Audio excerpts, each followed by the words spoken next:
সুপ্রিয় শিক্ষার্থী বন্ধুরা, আমি মাইক্রোসফট অন করেছি। এখন আমি আপনাদেরকে শেখাবো কিভাবে লেখাটা বড়, ছোট, ইটালিক এবং আন্ডারলাইন, বোল্ড করা যায়। তো যাই হোক, আমি আপনাদেরকে আমার প্রথমে নাম লিখিয়ে দেখাতেছি, যে ও S U R U L, Jahurul. যদি আমি এই সম্পূর্ণ লেখাটাকে ইটালিক করতে চাই, তাহলে প্রথমে মাউসের বাম বোতামে চাপ দিয়ে ধরে লেখাটাকে সিলেক্ট করতে হবে। সিলেক্ট করার পর এখানে দেখেন এই যে আই চাপ দিলাম, ইটালিক হয়ে গেল। এবং যদি বলি যে এটাকে আমি বোল্ড করব, তাহলে বিতে চাপ দেব, বোল্ড হয়ে যাবে।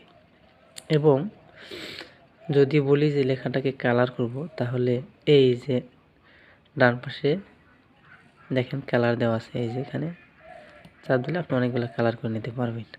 এই দেখেন কালার, অনেকগুলো কালার আছে, আপনি আপনার ইচ্ছা মতো কালার দিয়ে নিতে পারবেন। এই যে এখানে অনেকগুলো কালার আছে এবং এখানে আরও অনেক কালার মিক্স করা আছে।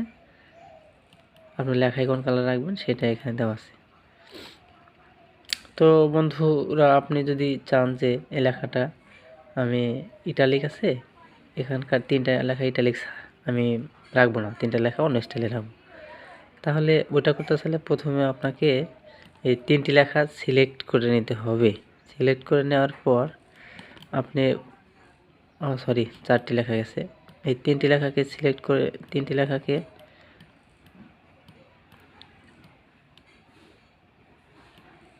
লেখাকে আগে সিলেক্ট করে নিতে হবে। যেমন ধরেন এই যে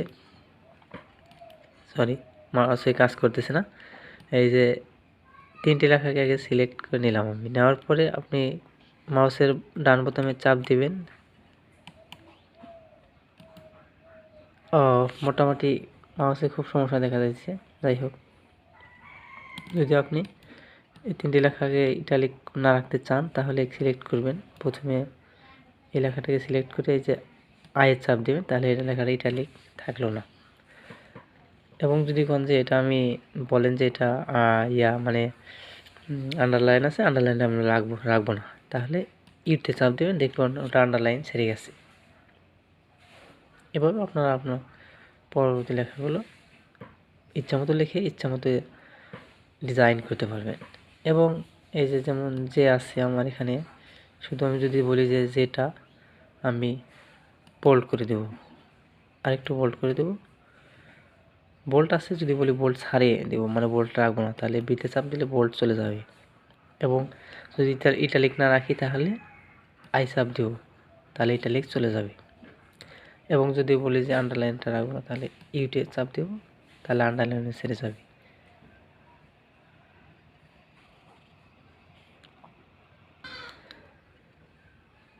বন্ধুরা দেখেন, এখানে আমি শুধুমাত্র একটি নামের মধ্যে লেখাকে নন বোল্ড, বোল্ড, আন্ডারলাইন, নন আন্ডারলাইন এবং